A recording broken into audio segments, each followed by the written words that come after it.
Hello, my name is Michael Albert, and I'm the host of the podcast RevolutionZ. Before beginning, I hope it's okay that I make a brief pitch. If you go to patreon.com, patreon.com/RevolutionZ, you can help us out, and we sorely need it. The name of the podcast is indeed RevolutionZ. And the name of this episode is Disputing Participatory Socialism 1, because there'll be a Disputing Participatory Socialism 2. In the Vision episodes of Revolution Z, so far, we have discussed current and proposed determinants of income, current and proposed norms and means of decision-making, current and proposed options for division of labor, and current and proposed options for economic allocation.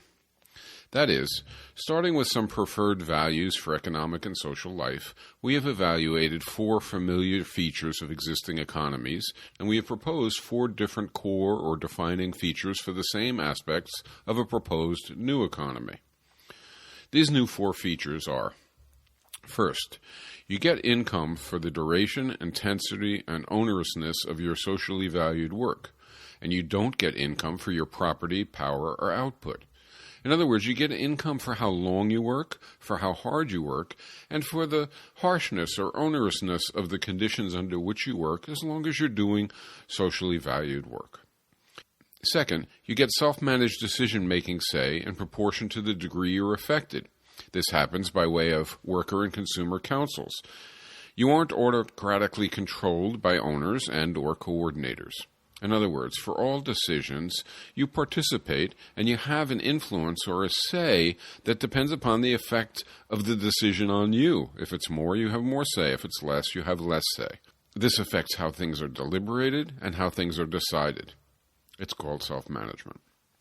Third, we all enjoy a classless division of labor.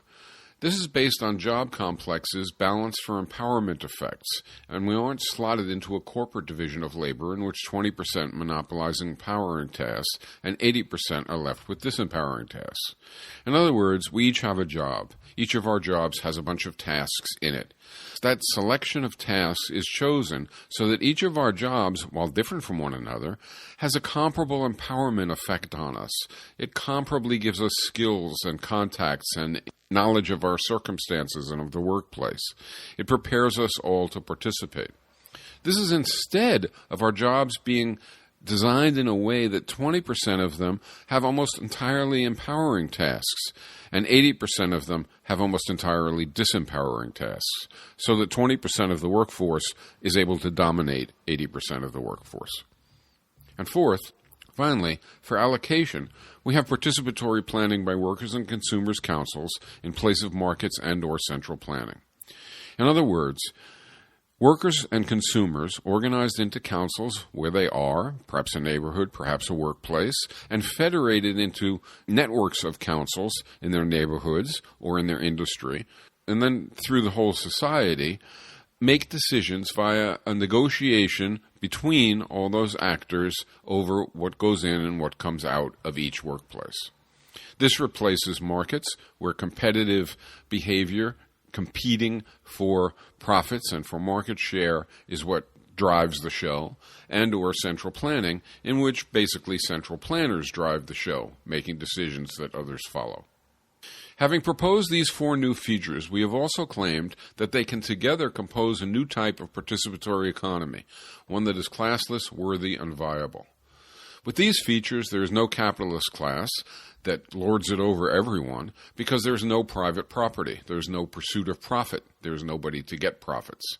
Likewise, however, there is no coordinator class, a much larger group, 20% instead of 1 or 2%, that lords it over those below, because there is no longer a division of labor that demarcates that 20% above the 80%, with the 20% being empowered.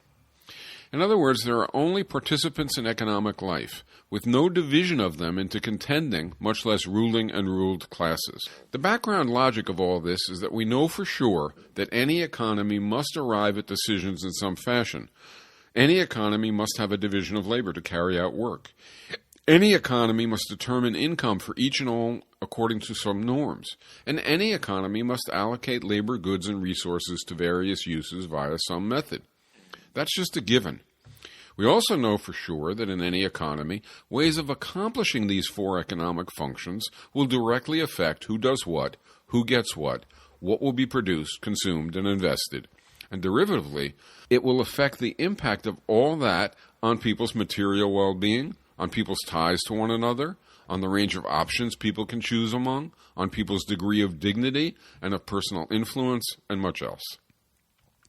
The next step in our logic of advocating these four changes is that we believe we know, based on reason and experience, that if an economy has markets, a corporate division of labor, private owners, authoritative decision-making, and remuneration for power, property, and output, like the U.S. economy does, then it will have alienated, unity-destroying, and personality-perverting competition.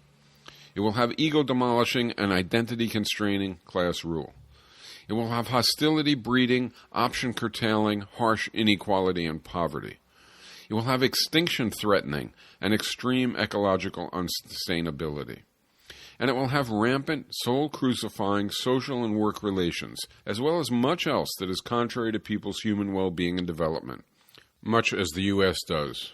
Finally, the concluding step in our logic of advocating the four changes is that we believe that an economy that instead has equitable remuneration, council-based self-management, balanced job complexes, and participatory planning will have equitable and just relations in which each person's betterment and joy is a condition for and also enhanced by the betterment and joy of every other person.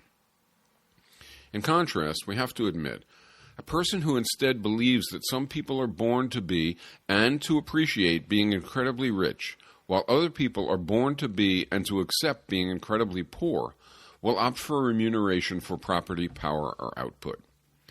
And a person who believes 20% of us are born to creatively employ their potentials, while 80% of us are born without potentials, will opt for a corporate division of labor. And a person who believes the way of nature and of humanity is to rule or be ruled will opt for authoritative decision-making by a few. And a person who believes civilization is best served by pitting people against one another will opt for allocation via competitive markets. And a person who believes complicated decisions are best made by relatively few experts who should be materially rewarded for their monopolized expertise will opt for central planning. Interestingly, believers in capitalism, or in coordinatorism, and not in participatory economics or participatory socialism, whichever label you prefer, include most economists. And such economists tell us, for example, that markets and central planning are the only feasible allocation procedures an economy can choose. More, since they each subvert the other aims that we favor, an economy, having to have markets and central planning, can accomplish none of what we advocate. For allocation, that is, most economists say an economy can have markets or central planning or a combination of the two, but nothing else. However, in our last episode, we claimed that this impossibility theorem is little more than prejudice.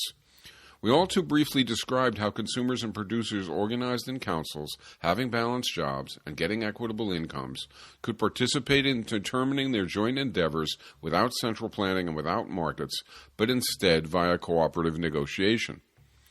So are our many optimistic assertions mere delusion? Are they wishful thinking? While we have already spent some time addressing some concerns about the vision we are trying to develop, a number of folks have indicated to me they feel some more attention to concerns about the vision would help. And it is, of course, both legitimate and wise to wonder, can people successfully exert control over their own lives? Can they care for one another? Can they act to enhance their own situations and the situations of their fellow citizens in the ways we have claimed? Can we really have production, consumption, and allocation that promotes solidarity by providing information necessary for people to empathize with one another, and by creating a context in which people have not only the means to consider one another's circumstances, but also reasons to do so? Can we really have institutions that promote variety at the same time that they support the balanced job complexes we have advocated as necessary to avoid class division? Can we really have institutions that ensure equitable consumption opportunities and promote collective self-management by permitting every worker and consumer to propose and revise his and her activities? Can we really have institutions that promote equity rather than elevating some people above others? Everyone with concern for more than just his or herself should certainly want affirmative answers to all the above questions. Nonetheless, strikingly, most economists deny that all this, or even any of this, is possible, and they do so with a smile, preferring that we are wrong. Such economists would deem RevolutionZ's past episodes little more than utopian daydreams, or even just delusional nonsense. In contrast, activist advocates of participatory economy, including the economist Robin Hanel and myself, having together authored The Vision, and by now a goodly number of other advocates as well, believe that economics can be made desirable and worthy by ensuring that empowering and disempowering tasks are mixed to create balanced work complexes. We believe it can be done by ensuring that income for consumption is allotted to ensure equitable access to consumption opportunities. We believe it can be done by ensuring that decision-making authority is available in proportion to how decisions affect people. We believe it can be done by ensuring that allocation is conducted via a participatory rather than a competitive or authoritarian approach. If you have heard and considered the prior episodes of RevolutionZ, I hope you will agree that if the economic structures that we have advocated could be compatibly implemented without offsetting flaws, then participatory economics, also called participatory socialism, would enhance equity, diversity, solidarity, and self-management. But in that case, if you do agree with that much, or if you are at this point even just open to it possibly being so, then the big question becomes, would participatory socialism have negative effects on other matters so egregious as to democratically offset its virtues? We earlier addressed some concerns of that sort, but I think we should grapple with critics' concerns about those matters further. For example, what if adding participatory planning for allocation is wasteful? What if it doesn't elicit sufficient effort to attain acceptable levels of productivity? Or what if it yields damning reductions of output for other reasons? Or what if the participatory approach stifles creativity, obstructs merit, or prevents serendipitous discovery? Or what if it eliminates privacy or makes our lives too frenzied by imposing excessive responsibilities? Or what if it disorients economic priorities by exaggerating the importance of individuals compared to collectives, or vice versa? Or what if it sacrifices quality, produces chaos, or is ecologically unsustainable? Or what if it conflicts with other non-economic institutions that we desire? Or if it is too dull to inspire support, or is impossible to attain? If severe, any of these conceivable problems might outweigh the virtues we intentionally built into our participatory approach. They might cause a potential supporter to justifiably decide that while participatory economics is in many respects better than capitalism, and also market or centrally planned coordinatorism, in some respects participatory economics is so much worse that we have to reject it. For example, what if it delivers equity, but we all suffer equal poverty? Not good. What if it delivers viable material living conditions, but it impoverishes our cultural world and constrains our creativity? Not good. What if it lets us live materially well, but drives us to exhaustion, destroys the ecology, or wrecks polity, family, or culture? Not good. And because these questions are important, that is why there is a very considerable array of books, lectures, interviews, and other materials exploring all these matters. And it is why RevolutionZ's webpage, https://zcomm.org/RevolutionZ, has now added some links to an array of such materials. I suppose some folks might think that listening to a bunch of podcast episodes ought to provide all the information, all the evidence, all the discussion, all the exploration, and then even the personal immersion and experience that one needs in order to settle sensibly on visionary and strategic beliefs and views sufficient to inform useful practice seeking a better world. My own feeling is that instead, reading, thinking, talking, arguing, and testing haven't gone the way of typewriters and vinyl recordings. They are not mired into oblivion, but they are also needed. So I hope the podcast RevolutionZ spurs those pursuits regarding social vision and strategy. That said, and within the limits of this single episode and some more to follow, and in reply to some requests I have received in email, and hopefully to inspire you to take a look at additional videos, articles, books, or whatever suits you. It is worth noting here, in episode 15, that specifically for advocates of capitalism and or coordinatorism, the main criticisms of our participatory approach seem not to be about fairness, virtue, justice, or well-being, but about whether the participatory approach can get things done sufficiently well to be viable. And so I will spend some more time with those concerns in the rest of this episode. Indeed, stretching this episode beyond the length I have tended to prefer up until now, and going into more detail as well, at least in places. In contrast, unsurprisingly, the main concerns about participatory economics or participatory socialism of critics of capitalism and coordinatorism are rather different than those of supporters of capitalism and coordinatorism, and we will consider some of those next episode. But now, first, advocates of capitalism or coordinatorism tend to claim our participatory approach would leave us so poor, or at least so far short of what our potentials ought to achieve, as to be on balance detrimental. And the most usual form of this complaint is that a participatory approach will provide inadequate incentives for production. In other words, even among those who accept that the participatory approach is morally superior to other alternatives, many wonder if there is an unfortunate trade-off between rewarding effort in order to attain equity and having appropriate incentives in order to attain efficiency. Are we seeking equity so aggressively that we are sacrificing efficiency in the process? In response, do we need to moderate our desire to reward only duration, intensity, and onerousness by rewarding other variables that less admirably promote equity, but that better motivate laboring activities to avoid wasting assets? Differences in productive outcomes arise from differences in talent, training, job placement, tools, luck, and effort sacrifice. Effort includes personal sacrifices incurred in training. Training is not only undertaken at public rather than private expense, but also remunerated since it produces socially valuable skills. As a result of all this, the only one of these factors influencing performance over which a person has any individual discretion is his or her own effort. That is, a person cannot enlarge his or her innate talent or luck to get a reward. If I offer to pay a person more, the person can't change their innate attributes to get that greater pay. Likewise, rewarding the occupant of a job for the contribution inherent in the job itself, or for the good tools employed in that job, also does not enhance the occupant's performance so long as productive jobs and good tools are promoted by the economy more generally. Thus, the only factor we need to reward to enhance an individual's performance is the individual's effort sacrifice.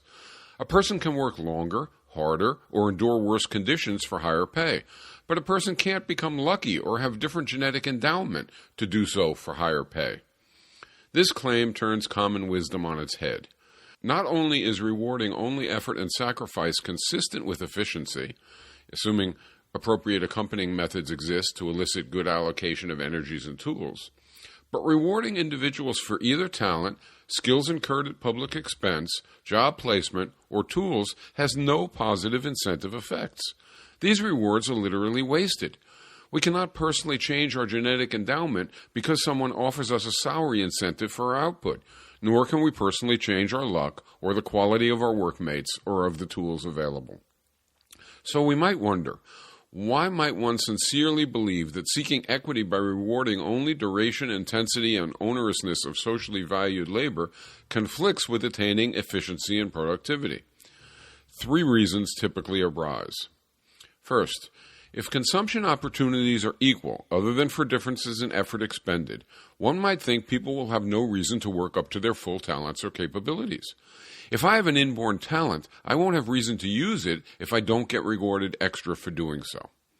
Second, if payment is equal for equal effort, one might think there is no incentive for people to train themselves to be more socially valuable. Why learn productive skills if having them doesn't raise one's income? Third, one might think that effort is difficult to measure accurately, while outcome is not, so rewarding performance is the practical option.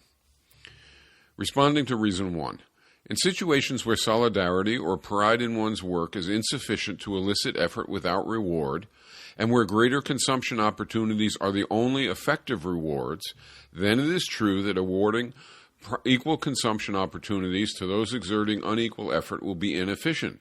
That much is correct, but that is not our proposal. We do not rule out basing consumption opportunities on effort sacrifice made at work, but precisely the opposite. The equity approach says that everyone should have a right to roughly equal consumption opportunities because the equity vision of production is that all should exert roughly equal effort sacrifice and work. To the extent job complexes are balanced so that no one is required to make greater personal work sacrifices than anyone else, effort is largely equalized, and therefore consumption should be largely equalized as well. But this is not to say that variations cannot occur. Individual variations of effort and therefore consumption are perfectly acceptable and anticipated in a participatory economy. People can choose to work harder or longer, or perhaps to take up some onerous tasks that have not been allotted but need doing to earn more. Conversely, people can choose to work less hard or less long to earn less.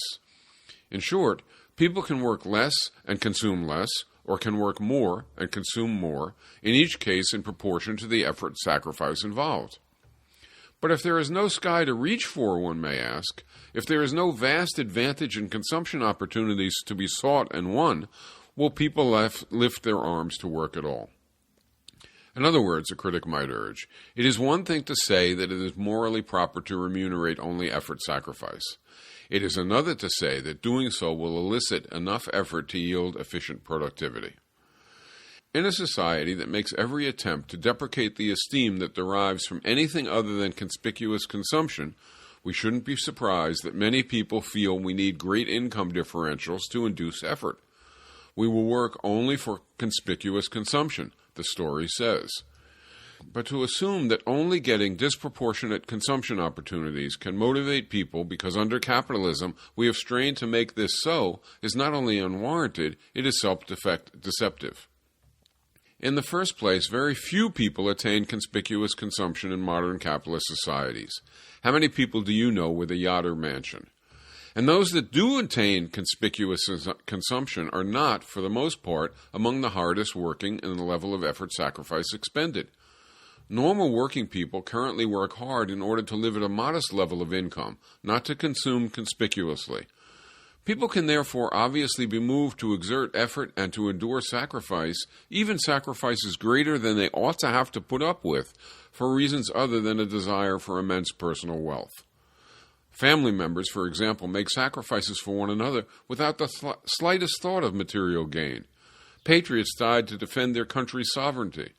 And there is good reason to believe that for non-pathological people, wealth is generally coveted overwhelmingly as a means to attaining ends other than conspicuous consumption, such as economic security, a little bit of comfort, useful artifacts for pursuit in desirable hobbies, social esteem, respect, status, or power. If economic security is guaranteed, as in a participatory approach, there will be no need to accumulate excessively in the present out of fear for the future. Likewise, if accumulating disproportionate consumption opportunities is often a means to achieving more fundamental non-material rewards, as we believe, then there is every reason to believe a powerful system of incentives need not be based on widely disparate consumption opportunities. Instead, if expertise and excellence are accorded social recognition directly, there will be no need to employ the intermediate device of conspicuous consumption to get people to engage in areas of work where their talents are best displayed. If people self-manage, they will be more likely to carry out their responsibilities without recourse to excessive external motivation. If the allocation of duties, responsibilities, sacrifices, and rewards is fair, and is seen to be fair, then one's sense of social duty will be a more powerful incentive than it is today. And if a fair share of effort sacrifice is in any event demanded by workmates who must otherwise pick up the slack, and if additional effort sacrifice is appreciated by one's companions, recognized by society, and also awarded commensurate increases in consumption opportunities, why should anyone doubt that equity incentives will more than adequately elicit needed involvement and effort? Finally, the fact that there won't be motivation to undertake excessive production for useless or egotistical ends would be a gain, not a loss. But what about reason 2? What incentive will people have to train themselves in the ways they can be more socially valuable if remuneration is only for effort sacrifice and not for output? Since Mozart could contribute more by composing than by being an engineer, it would have been inefficient for society in terms of lost potentials had he studied engineering. And if Salieri, a lesser composer of the same period, would have made an even worse engineer than composer, the same holds true for him. Society benefits in accruing more valuable products if people develop the talents in which they have comparative advantages. And this means society benefits if its incentive systems facilitate rather than obstruct this outcome. If Mozart would be inclined to pursue engineering over composing by personal preference, it would be desirable that the society provide enough incentives for him to compose concertos rather than design bridges, so that he would happily follow that path. But the query embodied in Issue 2 is how will a participatory economy do that if by composing Mozart would get the same rate of pay for the same effort sacrifice as he would get for designing bridges? Won't we lose out on the remarkable compositions we could get from someone with the innate talents of a Mozart, with society suffering thereby?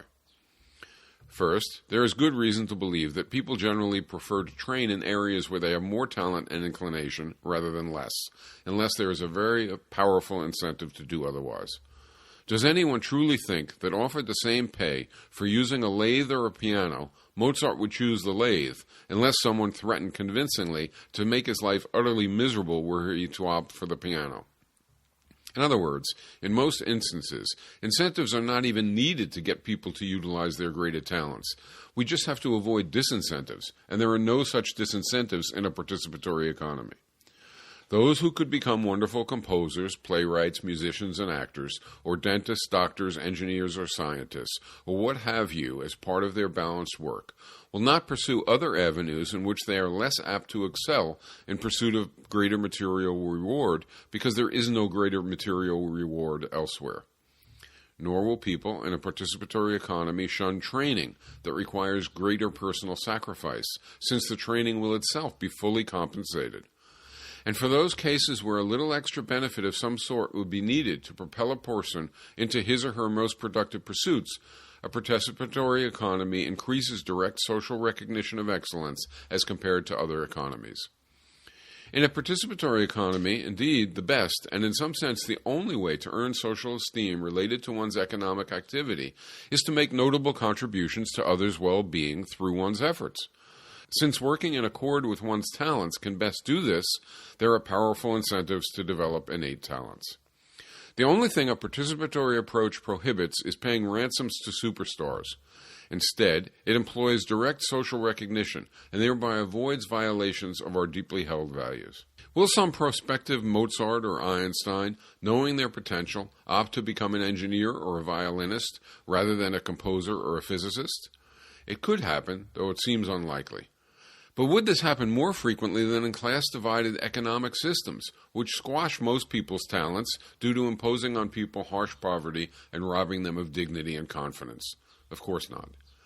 Not to mention that in capitalism, many people with great potential squander their talents anyway by opting for the huge rewards they can gain from doing things like becoming a corporate lawyer, whose main function is to help big firms avoid paying taxes, an outcome that is socially harmful, though of course beneficial to those with money.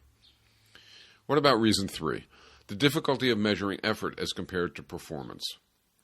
In fact, there are many situations where assigning responsibility for outcome or performance is ambiguous, and where determining who really contributed what to output. In fact, there are many situations where assigning responsibility for outcome is ambiguous, and where determining who really contributed how much to output is effectively unknown. As those who have attempted to calibrate contributions to team performance in sports can testify, there are some situations where it is easier than others. Sports teams are certainly more suited to such calibration than production teams. But even in sports, it is more difficult to calibrate individual contributions in football and basketball than in baseball. And even in baseball, arguably the easiest case of all, there are never-ending debates over different ways of measuring direct contributions to victory in individual games, not to mention the difficulty of assessing a player's impact on team chemistry. Nor is measuring effort always so difficult. Anyone who has taught and graded students knows there are two different ways, at least, to proceed. Students' performance can be compared to each other, output, or to an estimate of how well each student could have been expected to do, effort. Admitting the possibility of grading at least in part according to personal improvement is tantamount to recognizing that teachers can measure effort, and they can do it even though they are not in the dorm rooms of their students, monitoring their hours of study. Now consider your workmates. They not only know your past productivity, which means they can compare your efforts to your past by comparing its product, they can also actually see you exert each day. So co-workers are in a far better position to judge each person's effort than a teacher is able to judge the effort of students. Indeed, who is in a better position to know if someone is only giving the appearance of trying than people working with him or her in the same kind of labors? It is actually not only more just to remunerate effort sacrificed than output for all the reasons we have explored, but particularly in an economy with balanced job complexes, it is actually quite a bit easier. Errors will by definition be much smaller. Methods can be, and in participatory economy would be, democratic and mutually acceptable. Entanglement of effects and factors is not a problem, and it is not nearly so easy to pull the wool over the eyes of one's workmates as to do so with a supervisor, as people do today. Still, one might admire the moral and logical structure of participatory economics, and even the incentive structure of its remuneration scheme, yet nonetheless still have fears about output being too low, because one issue that some critics emphasize still remains.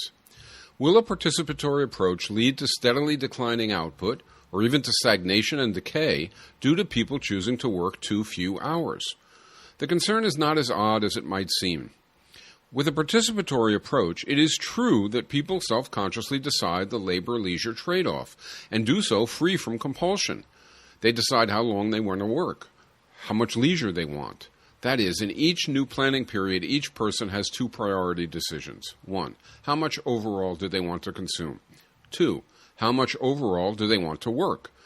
These two decisions are connected in that the sum total work in an economy creates the sum total output. In turn, the sum total output determines the average consumption per capita. More, we each consume that average, tweaked in accord with our effort-sacrifice outlay. It follows that to consume more, either I must work more or harder than average, or the average amount that everyone consumes must rise. Thus, aside from any increase in productivity gained from technical or social innovations, if I want to consume more, I need to work more, pure and simple. And so, as one of their largest choices, all society's actors in the participatory planning process decide their own level of work, and simultaneously, in sum, they decide the average level of work and overall productive output, and thus the average consumption bundle across the whole economy. And not only do I have to work more if I want to consume more, but if I wish to work less, then I will have to consume less. The productivity complaint is therefore that people will collectively work many fewer hours in a participatory economy than in capitalist economies. Total output will drop compared to what it would have been had people worked longer hours or more intensely. The complaint is likely correct. People will probably reduce the average time and intensity they work in a participatory economy as compared to that which they endure in a technologically comparable capitalist economy. But is this alteration worthy of complaint or of compliment? It is tempting to answer snidely. Does the critic think we should also oppose unions because under their influence workers went from 10-hour days to 8-hour days?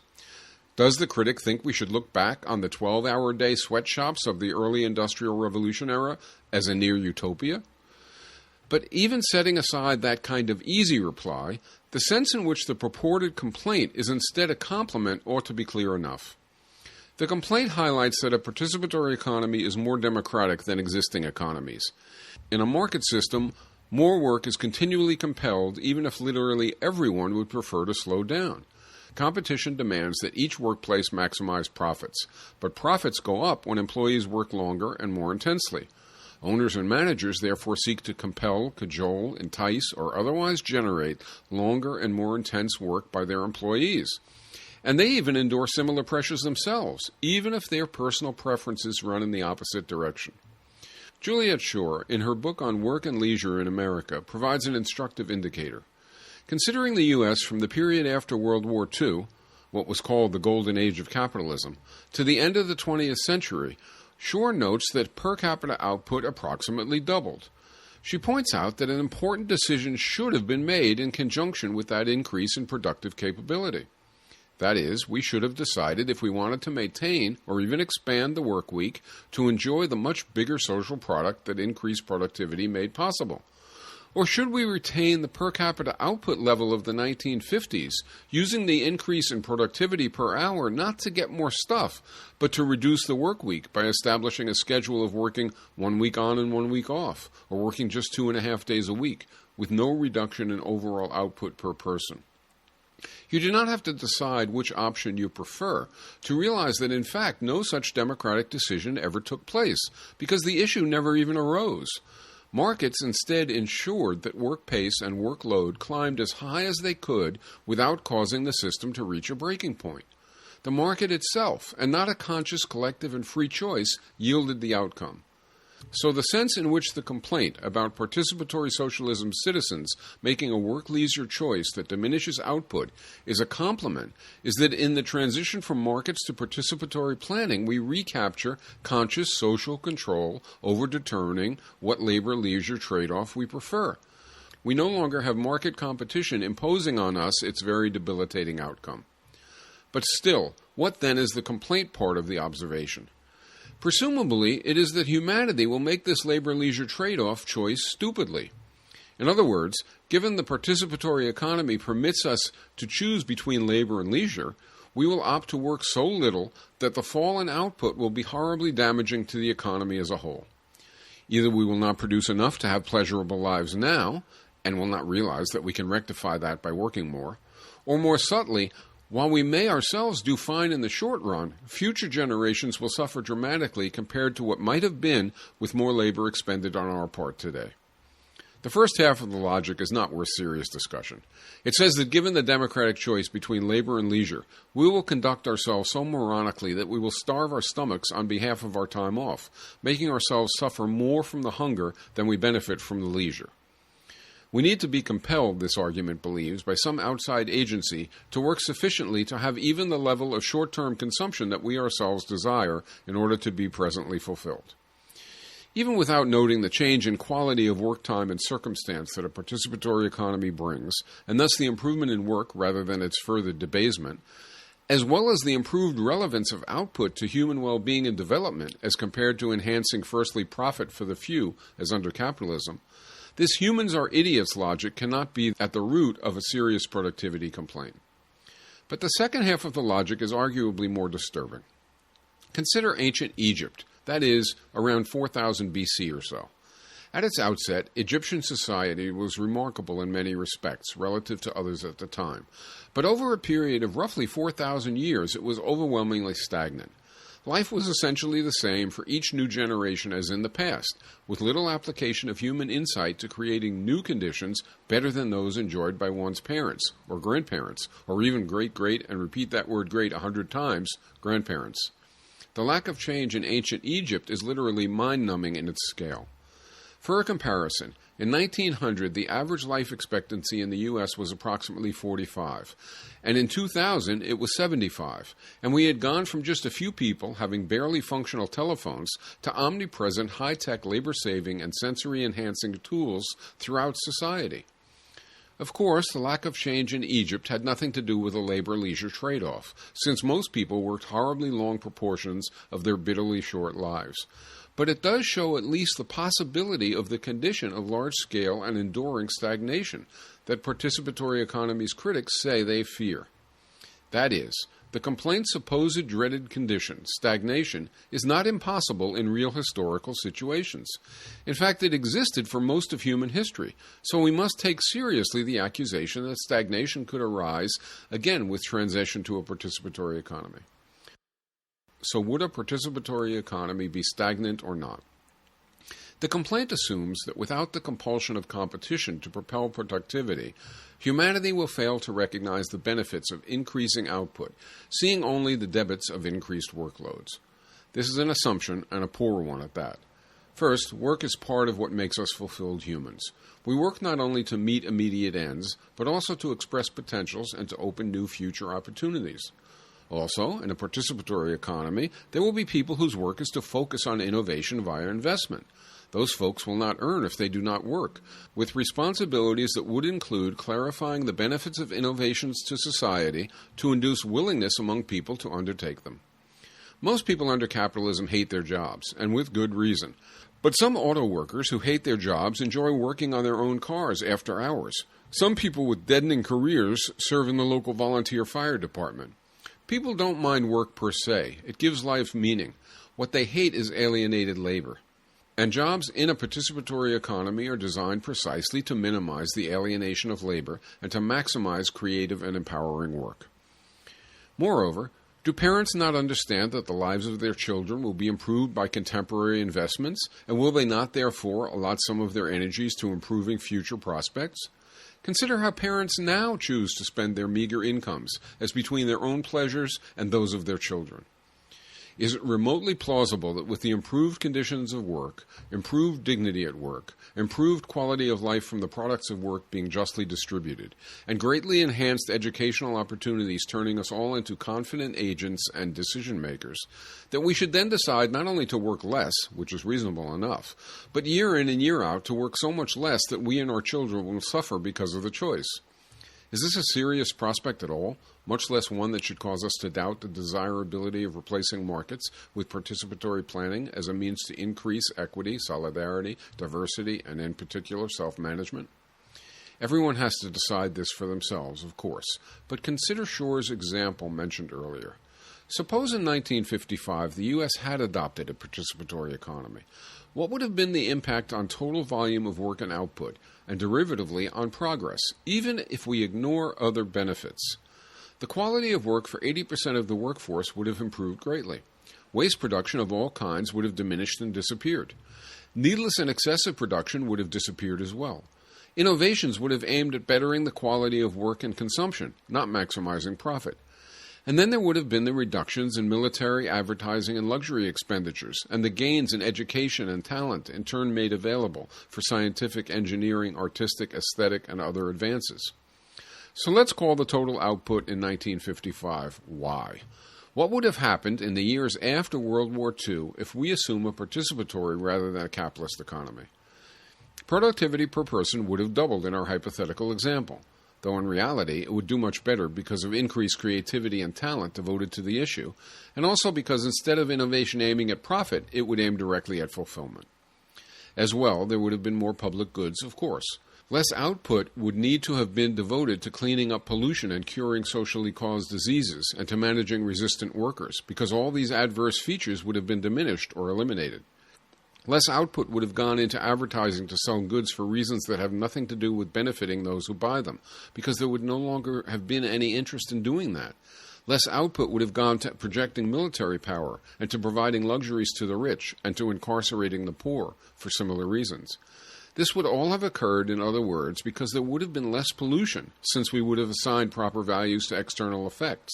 There would have been fewer conditions that sicken citizens for the same reason. There would have been no managers above workers or workers below managers due to participatory economies' balanced job complexes. There would have been no incentives to produce and distribute other than to meet real needs. There would have been no accumulation compulsions, no world to subjugate in order to profit by ripping off resources and energies from other countries, no rich to luxuriate, no poor forced to steal. The point is, in addition to per capita productivity doubling or more in the years in question, since much output in 1955 had nothing to do with human well-being in the first place and would have been replaced by new outputs that did benefit human well-being, not only would output per person have doubled due to technical innovations, but the relevance of output to fulfillment would have also gone dramatically upward, let's say conservatively by another 25%, due to useless and pointless and even destructive production being removed and desirable production put in its place. With equitable distribution, it would then follow that the population could have opted to work in 1995 not only half as long as in 1955, as Shor suggested when she wrote her book, but a bit more than a third as long, and still have the same per capita output relevant to meeting real needs and to expanding worthy potentials. At the same time, investment in innovation could have gone on all along at the same rate it did in 1955 under capitalism. So the work week could go from 40 hours to about 13 in that scenario over a run of 40 years with no loss in fulfillment or an output earmarked to engender socially beneficial progress. Does anyone think that humanity is so blindingly lazy or stupid that it would opt to cut back work that is no longer alienated even that far, much less to cut it back still further? Isn't it far more plausible that humanity would, in fact, opt for a lesser cutback, say from 40 to 30, or perhaps to 25 hours, with, as well, a considerable number of those saved hours going to highly productive hobbies, volunteer pursuits, and self-education? In short, looked at in full context, the productivity complaint is not a serious one, but instead a compliment in disguise. So are there other complaints? Certainly there are. Warding off an approach that would eliminate owners and equitably distribute empowering tasks to also eliminate coordinated class rule attracts many critics. Some claim, for example, participatory economics would collapse in bureaucracy or require too many meetings. And there are also criticisms from folks who feel participatory economy retains too much from the past so that it is insufficiently revolutionary. Again, such matters and more are dealt with in many places, but will also be taken up in our next visionary episode, including considering some concerns, questions, and comments of two very prominent radical allies and friends, Barbara Ehrenreich and Noam Chomsky. For now, however, I want to just suggest one more time that you take a look at the Patreon site at the page www.patreon.com/RevolutionZ. There you can find out a bit more about this podcast, and if you so choose, you can help us materially, which is something we very much need. And so now, finally, this is Michael Albert signing off for the podcast Revolution Z. Until next time.